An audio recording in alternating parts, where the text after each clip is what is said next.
جی ضرور. میرا سوال یہ ہے کہ سورت الکاف میں اللہ تعالیٰ فرماتا ہے وَقَلْبُهُمْ بَاسِطٌ ذِرَاعَیْہِ بِالْوَسِیدِ، یعنی ان کا کتا بھی ان کے ساتھ ساتھ صحن میں ہاتھ پھیلائے موجود رہے گا. ساتھ ساتھ کہاں لکھا ہوا ہے؟ ساتھ ساتھ صحن میں نہیں، کہیں نہیں. تفسیر صغیر میں نہیں یہ جو ترجمہ اس کا پہلے وہ تو کریں.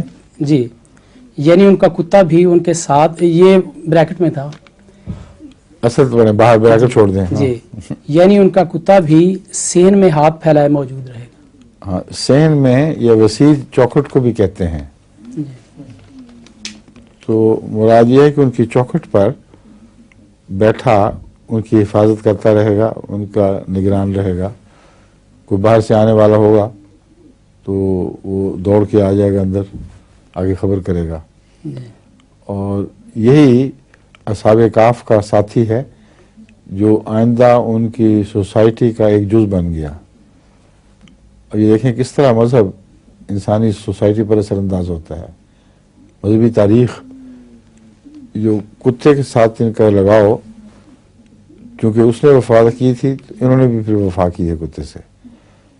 یہ گہری مذہبی تاریخ کا حصہ ہے. اور وہاں یہ تعلق بنا ہے جہاں اصحاب کہف تھے، اور اس تعلق کے نتیجے میں یہ قومیں یا عیسائیت جہاں جہاں پھیلی ہے وہاں یہ تعلق ساتھ پھیلتا چلا گیا ہے. جتنا ان کو پیار ہے کتے سے اور کتا ان سے پیار کرتا ہے، وہ کسی دنیا کی اور قوم کو نصیب نہیں ہے. کیونکہ انڈونیشیا میں ہے اتنا پیار کتے سے آپ کو؟ گلیوں میں مذہب کی اس میں کچھ ذرا پابندی ہے نا مذہب کے بھی.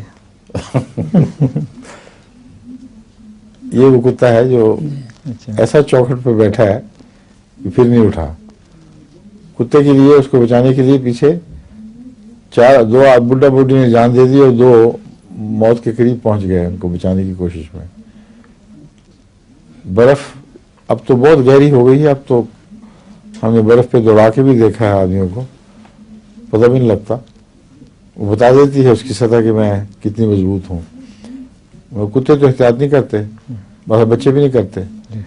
چنانچہ ایک کتا برف پہ دوڑ رہا تھا تو ایک نرم ٹکڑا آیا جہاں وہ ڈوب گیا. بوڑھا بوڑھی جن کا وہ کتا تھا وہ اپنی بڑی عمر کے باوجود اس کو بچانے کے لیے دوڑے ہیں. اور جہاں کتا ڈوب گیا تھا مرد کا بوجھ اور انسانوں کا بوجھ کیسے برداشت ہوتا ہے. برف میں وہ جب گرے ہیں تو ان کو بچانے کی خاطر دو اور آدمیوں نے چھلانگ لگا دی. وہ تو ڈوب کے ختم ہو چکے تھے مگر وہ بمشکل نکالے گئے پھر، اور ہسپتال میں رہے، ٹھیک ہو گئے ہوں گے کیونکہ ان کی پھر موت کی خبر تو نہیں سنی گئی. تو یہ وہی تعلقات ہیں پرانے کتے کے ساتھ.